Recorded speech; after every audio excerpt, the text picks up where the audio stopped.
자기 자신, 즉 나와 진심으로 만나려면 세상의 기준을 과감히 벗어 던져야 합니다.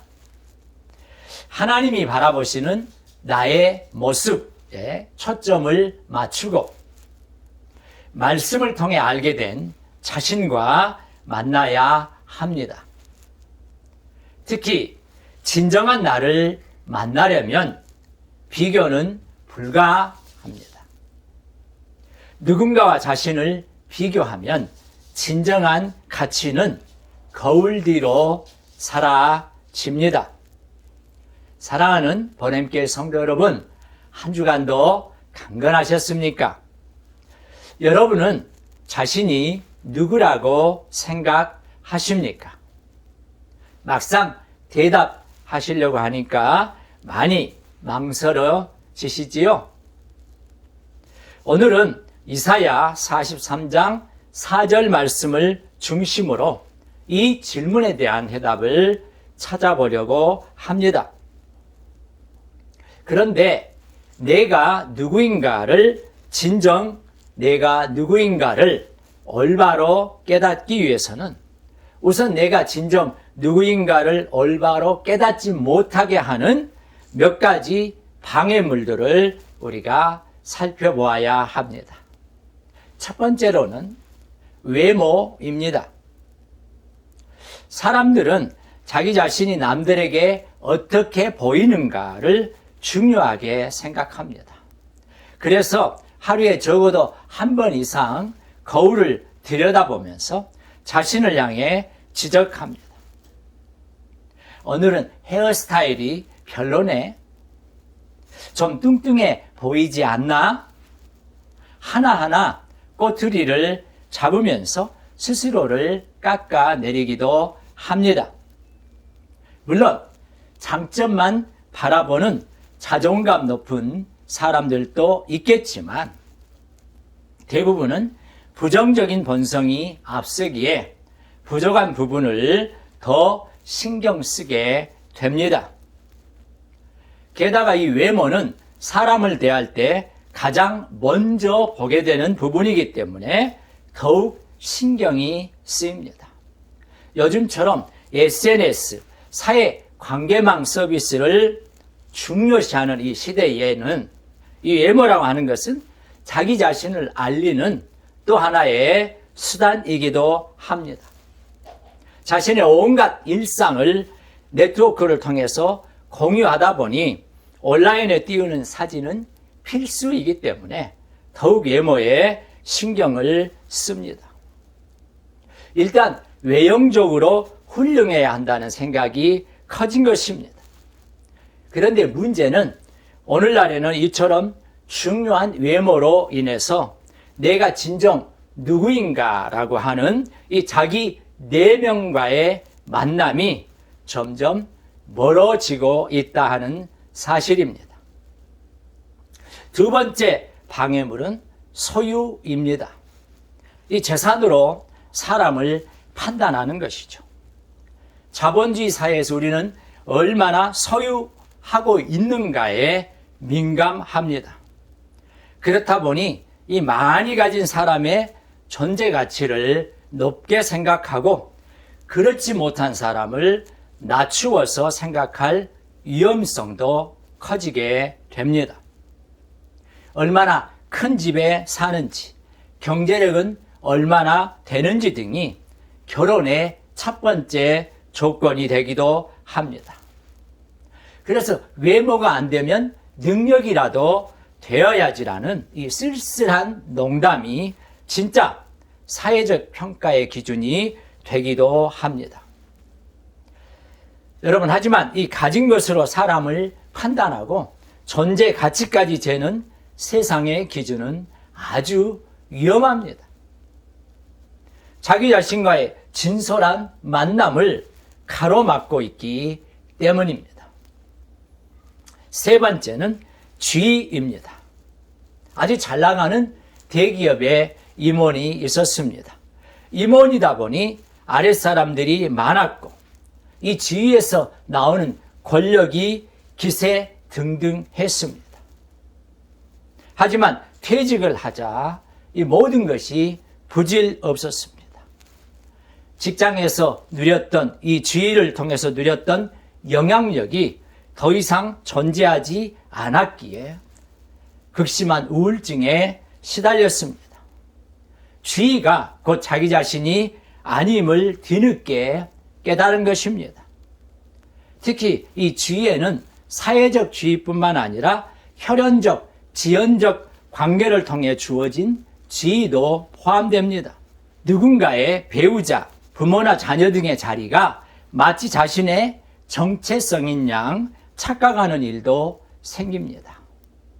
내가 누군데 하면서 호기를 부리거나 영향력 있는 지인의 이름을 거들먹거리면서 좋지 않은 모습을 보이다가 망신을 당하는 경우가 그렇습니다.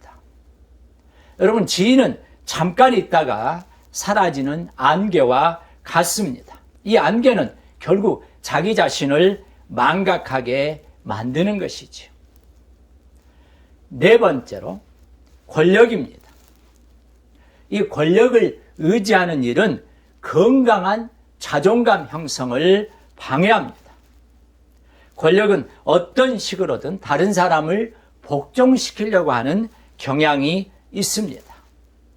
특별히 인간관계에서 이 권력을 행사하는 사람은 상대방을 덜 사랑하게 되어 있습니다. 화무 11억, 권불 10년이라고 하는 말이 있습니다.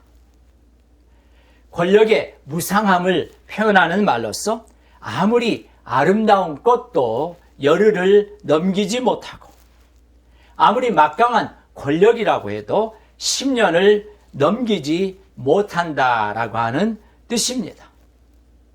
한낱 사라지고 말 이러한 권력은 나의 존재 이유가 될 수 없습니다. 다섯 번째로 업적이나 성취입니다. 우리 사회는 이 업적이나 성취 등 결과로 상대를 판단하려고 하는 경향이 강합니다. 회사는 물론 단체와 조직에서도 이 지도자를 선택할 때 인격보다는 업적을 고려합니다. 객관적이라고 하는 이유로 우선 항목이 되는 것입니다. 하지만 이 성취평가에서 밀린 사람은 기준에 못 미친 실패자라는 생각에 자존감이 떨어질 수밖에 없습니다.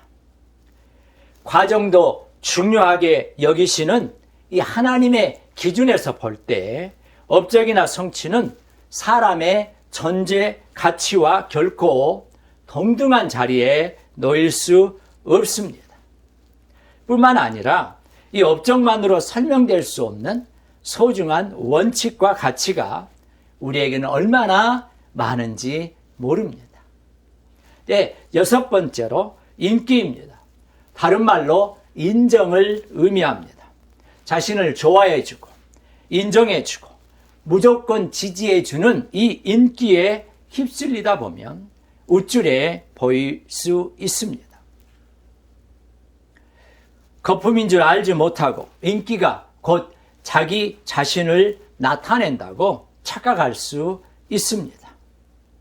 그러다 보니 모든 사람이 자신을 좋아하고 기억해 주기 원하는 마음 때문에 인기에 연연하게 됩니다.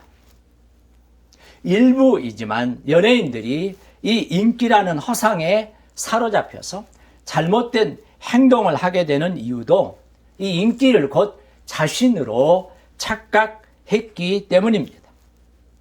하지만 이러한 인기, 인지도가 자신의 존재 이유가 될 수는 없습니다.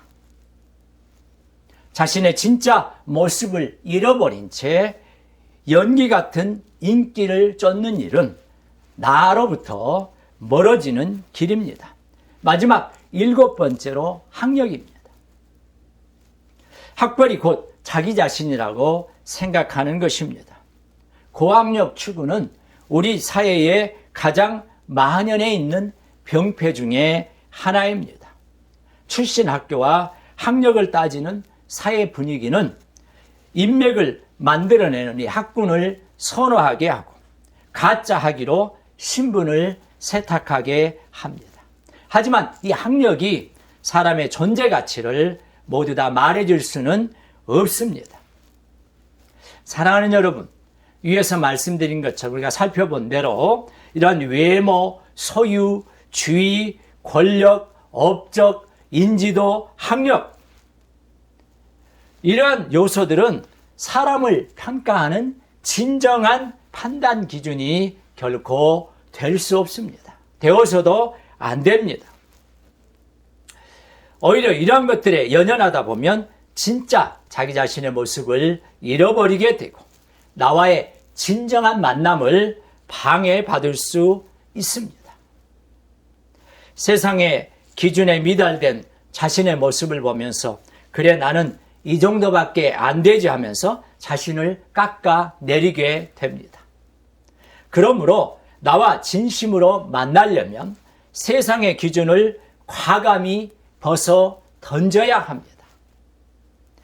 하나님이 바라보시는 나의 모습에 초점을 맞추고 말씀을 통해 알게 된 자신과 만나야 합니다. 특히 진정한 나를 만나려면 비교는 절대 해서 안 됩니다. 누군가와 자신을 비교하면 진정한 가치는 거울 뒤로 사라지게 됩니다. 하나님은 우리를 귀하고 소중한 존재로 지으셨습니다. 하나님 우리를 누구보다 사랑스럽고 귀한 자녀로 창조하셨고 이 땅을 살아갈 존재 가치를 우리에게 심어 주셨습니다. 그러므로 이 비교를 버리고 누구보다도 특별히 나를 창조하신 하나님을 바라보아야 합니다. 하나님 우리 한 사람 한 사람을 특별한 존재로 만드셨습니다. 진정한 나를 만나는 과정은 의외로 쉽지 않습니다. 아무것도 아닌 외모 때문에 자신을 제대로 바라보지 못하기도 하고 이런저런 세상의 기준 때문에 눈이 가려지기도 합니다. 그러다 보면 실패작처럼 느껴져서 하나님 앞에 투정을 부리게 됩니다. 하지만 주님은 우리가 진짜 자신을 만나기를 원하고 계십니다. 그러려면 우리 모두 예수님 짤이 인생이라고 하는 사실을 기억해야 합니다. 예수님 짤이 인생으로 전환할 때 나와 제대로 만날 수 있습니다. 특히 로마서 5장 8절은 우리가 얼마나 소중한 존재인지에 대해서 이야기함으로써 하나님의 마음을 보여주고 있습니다. 우리가 아직 죄인 되었을 때에 그리스도께서 우리를 위하여 죽으심으로 하나님께서 우리에 대한 자기의 사랑을 확증하셨느니라. 사랑하는 여러분, 우리는 이처럼 하나님의 절대적 사랑을 받는 귀한 존재입니다. 그러므로 그 특권을 부여받은 사람으로서 살아갈 권리가 있습니다. 나는 예수님 짤이 인생이고 하나님의 절대적 사랑을 받고 있는 특별한 존재입니다. 오늘 본문인 이사야 43장 4절을 공동 번역으로 다시 읽어보면 좋겠습니다. 공동 번역은 이렇게 번역하고 있습니다. 너는 눈에 넣어도 아프지 않을 나의 귀염둥이 나의 사랑이다. 그러니 어찌 해안 지방을 주고라도 너를 찾지 않으며 부족들을 내주고라도 너의 목숨을 건져내지 않으랴. 사랑하는 여러분, 이사야의 고백은 나의 존재를 풍요롭게 만듭니다. 가장 귀한 사람을 한 글자로 표현하면 나가 되고 두 글자로 표현하면 또 나가 되고 세 글자로 표현하면 역시 나가 됩니다. 언제 봐도 다시 봐도 가장 귀한 존재가 바로 나임을 기억하시면서 살아가실 수 있기를 주님의 이름으로 축원합니다.